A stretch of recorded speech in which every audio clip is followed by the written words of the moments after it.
6 months ago, I started learning Jiu Jitsu through the Gracie Combatives program. This isn't the first time in my life that I've trained Jiu Jitsu. I used to do it a long time ago, on and off, but I sucked. I never made it past 0-stripe white belt. So when I got back into Jiu Jitsu 6 months ago, after more than a decade off the mats, I had to basically start all over again from the beginning. In this video, I'm going to share my experience with Gracie Combatives, how it compares to training at other jiu-jitsu schools, and what I think the good, the okay, and the bad parts of the Gracie system are. Now bear in mind that this is just my experience at one particular Gracie Academy in Australia. There are hundreds of Gracie schools around the world where, in all likelihood, things are done differently. Also, Gracie Jiu-Jitsu is not to be confused with Gracie Baja, which is a different, more sports-orientated Jiu-Jitsu school with many branches around the world. So with that in mind, let's begin. The Gracie Jiu-Jitsu system has a strong focus on self-defense and is structured in a unique way. All beginner white belts learn what is known as the Combatives system. Gracie Combatives is a collection of 36 jiu-jitsu techniques that are considered the most effective and important for self-defense in real-life street situations. The program was originally developed for the US military as a way to teach Army Rangers effective hand-to-hand combat skills in a short amount of time, and every Gracie Academy in the world teaches it. For the first 8 months, there is no sparring allowed, only technique classes. This means that 6 months into my journey, I still have not sparred at all. After at least 8 months of training, and a certain number of hours on the mats, you are eligible to take the Combatives test, after which, if you pass it, you are awarded a Combatives belt. The Combatives belt is unique to the Gracie system. It's basically a white belt with a black stripe running through it. Once you pass the Combatives test, you are allowed to join the more advanced technique and sparring class called Master Cycle and start working towards your blue belt and beyond. The stripe system is a bit different to a typical jiu-jitsu school. At almost every other BJJ academy, there are 4 stripes between white belt and blue belt, each representing somewhere between 50 and 100 hours of training, maybe more. In the Gracie system, there are 4 stripes between white belt and the Combatives belt, each representing 20 hours of training. There are no formal stripes between the Combatives belt and the blue belt. At our academy, our head instructor just gives you your blue belt when you are ready and when you've put in enough hours on the mats. So let's start with the good things that I've experienced doing Gracie Combatives. Firstly, there's the club culture. It's really good. Honestly, I really like it. The club is very welcoming, and almost everyone that I train with is basically a pretty normal and friendly person. The head instructor is a very intelligent and hardworking guy, and his assistant instructors are also very switched on, so it makes for a really good learning environment. Occasionally, you come across someone on the mats who takes things too seriously, or not seriously enough, or is just having a bad day, but not very often. A large proportion of the people training here are really just doing jiu-jitsu for self-defense. You get a wide variety of ages and body types in the Gracie system, and most people tend to be quite gentle and careful when practicing the techniques. I've also noticed that the average level of athleticism at this club seems to be lower than at the more sports-orientated clubs that I've trained at in the past. I actually prefer this because I'm not super athletic myself. No one I train with is trying to become world champion or fight in the UFC. Okay, they're just doing it for self-defense or for fun. There is also a women's only class called Women Empowered and a kids class on the weekend, both of which are very popular. Something that's worth pointing out is that when you join a Gracie gym, you become part of a worldwide organization with a governing body, regulated procedures, and a standardized curriculum. Now, the cool thing is, if you have a membership at a Gracie Academy, you can visit any other Gracie Academy in the world and train there for free. I've taken advantage of this myself when I was visiting some friends on the other side of the city, and I dropped into the Gracie gym nearby to train. The guys there were more than happy to have me, and I just slotted in and trained like a normal member. Another notable aspect of the Gracie culture is the strong emphasis on sharing knowledge. Even as beginner white belts, we are encouraged to share knowledge and feedback with our partner. I find this to be a really good thing most of the time, but occasionally you come across someone who gives you the wrong advice or a wannabe sensei who tries to narrate every step of the technique as you're doing it. I myself have been guilty of giving the wrong advice at times, and the more that I train, the more I realize that I don't really know what I'm talking about. So I tend to err on the side of not giving advice unless I'm 100% sure. Sharing knowledge is a great thing, but occasionally you might have to politely ask your partner to share a bit less with you and just let you try the technique for yourself. One of the main reasons I'm doing jiu-jitsu is for self-defense, so I really like the fact that this is what Gracie Combatives focuses on. The course covers 36 fundamental techniques arranged into 23 different classes, and you have to attend each class at least 3 times to be eligible to take the combatives test. A fair bit of time is spent on standing techniques, including managing distance, protecting yourself from punches, and entering into and establishing a clinch. We learn a number of takedowns from both in front of and behind our opponent, and we learn how to establish and maintain control in the mount, side mount, guard, and rear mount positions. Basically the fundamental positions of jiu-jitsu. We focus on a limited but highly effective collection of submissions. Armbar from guard and mount, guillotine choke from standing and guard, triangle choke from guard, rear naked choke, Americana from mount, and Kimura from guard. We also learn a few less common techniques like standing armbar and scissors choke. Most lessons also contain a bonus component where we learn a more advanced or unusual technique just in case. One interesting component of this program that I haven't seen anywhere else is the punch block series. You learn techniques to manage distance and defend yourself from punches when your opponent is in your guard. There are 5 different positions known as stages 1, 2, 3, 4, and 5, each requiring a different set of techniques. The punch block series has been completely new for me, and I've had to put a fair bit of work in to understand and master these techniques. Overall, I really like the collection of techniques that they've put together. In addition to the physical techniques, you learn ways to de-escalate a situation and ways to avoid getting into a physical altercation in the first place. I will say, however, that there do seem to be a few techniques that are noticeably absent. We don't learn any defense against being choked from behind or being grabbed from behind, for example. These seem to me like techniques that could easily occur in a street situation, so I'm not sure why they're not covered. There are probably very good reasons why these particular techniques were selected and others weren't selected,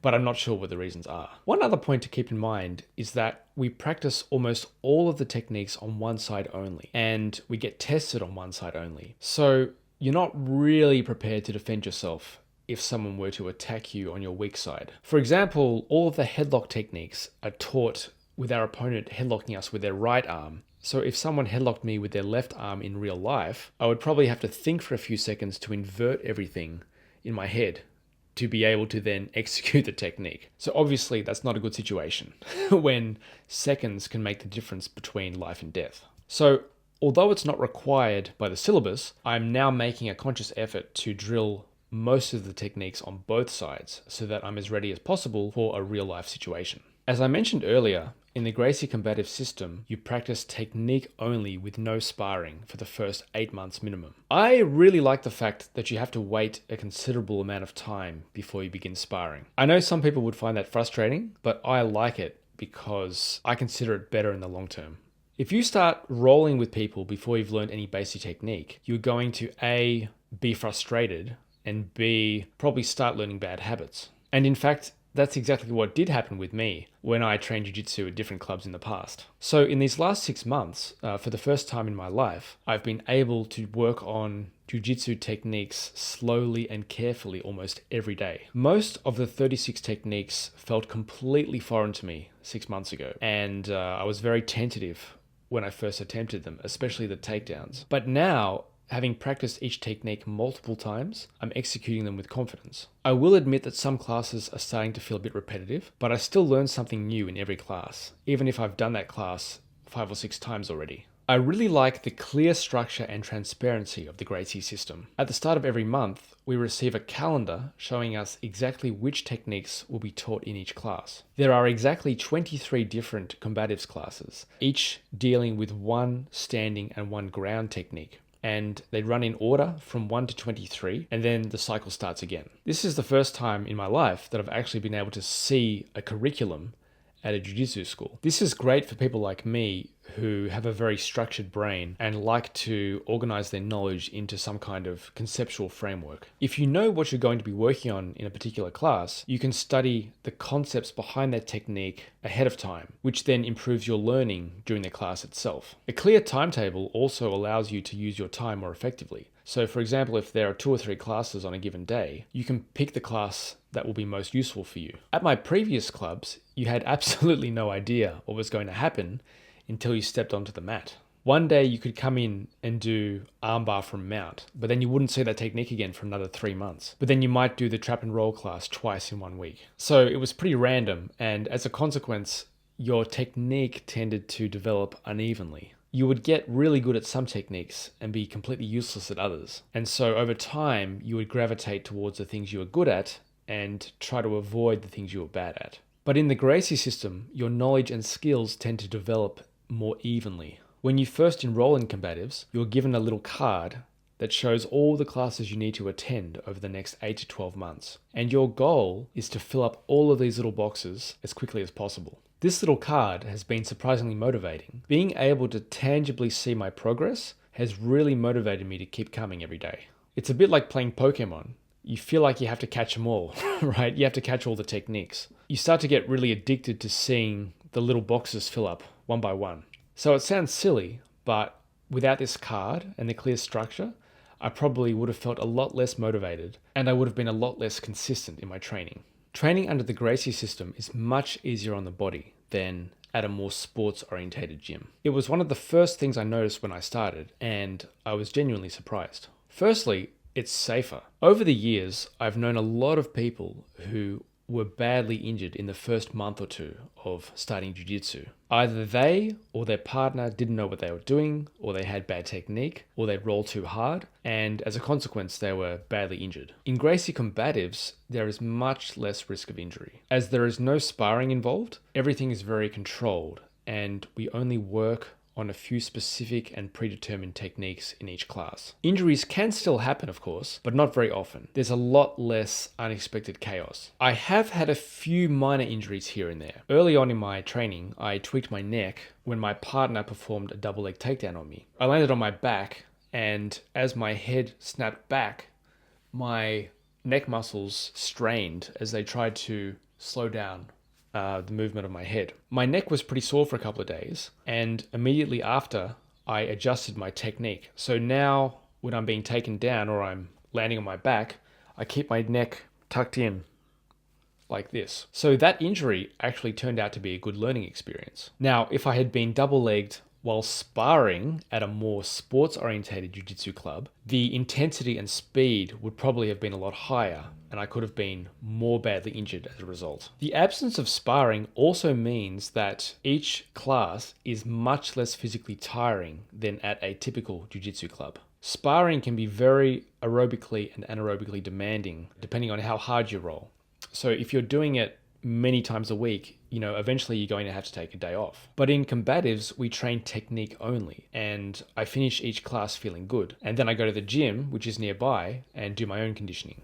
This means that I've been able to train 5 or 6 days in a row, many weeks in a row, without burning out. Another excellent component of the Gracie system is Gracie University. Gracie University is an online video course designed to complement the real-life classes. Everyone enrolled in a Gracie Jiu-Jitsu course has free access to it. As far as I know, these videos are not available anywhere on YouTube, and you can only find them through the online Gracie University portal, which requires an active subscription to a Gracie Academy. In these videos, Hiron and Henna Gracie explain each technique in a lot of detail, much more detail than your instructor can realistically go into during class. These videos are excellent to watch both before and after a class. Firstly, to try and understand the concepts before you do them, and secondly, to fill in any gaps in your knowledge after the class. There have been many times in the last 6 months when I didn't understand something in class, or I had some unanswered questions,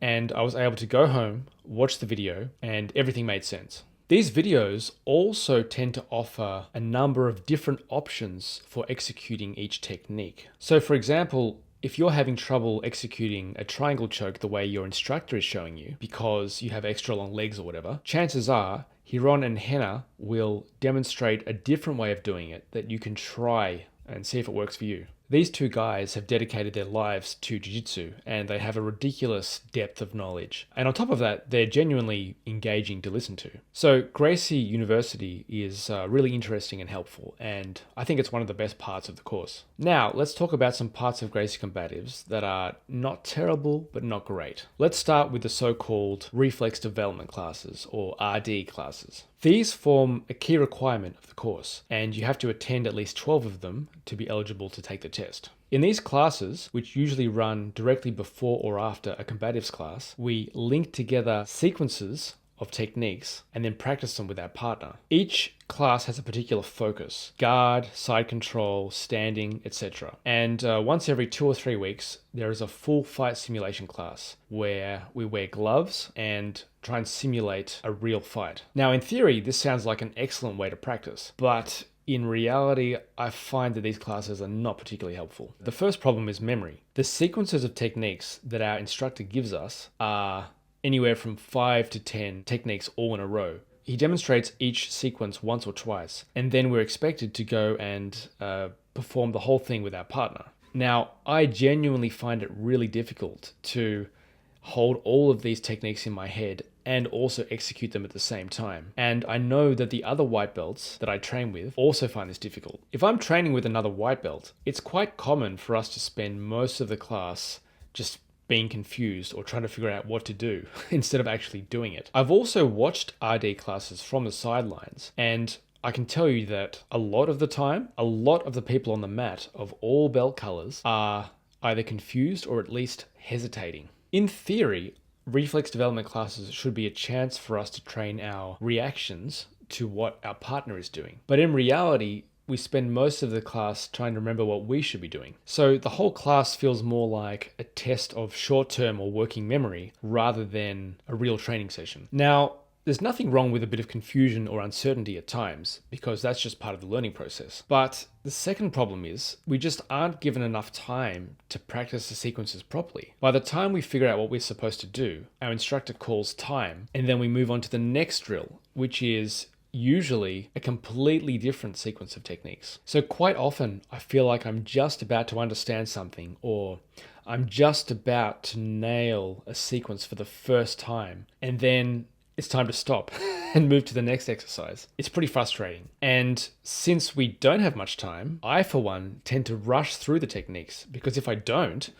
I won't actually have time to practice the whole sequence more than once. So even after 6 months of training, I'm finding that memory and a lack of time are two serious problems in RD classes. I think it would make more sense to either put fewer techniques together into each chain, or to keep the same high number of techniques in each sequence, but to spend more time practicing each sequence. I'm happy to practice 6 or 8 or 10 techniques all linked together into a sequence, but at least give me like 15 minutes so that my partner and myself can both practice it properly. So overall, I don't find RD classes to be particularly useful, but they still have some use, and they're much better for your jiu-jitsu than sitting on the couch. I just think that they could be modified to be more useful with some very basic changes. So now onto the bad parts of Gracie Combatives. One thing I don't like about the Gracie Center that I train at is the complete absence of open mat sessions. Every jiu-jitsu club I trained at in the past had an open mat session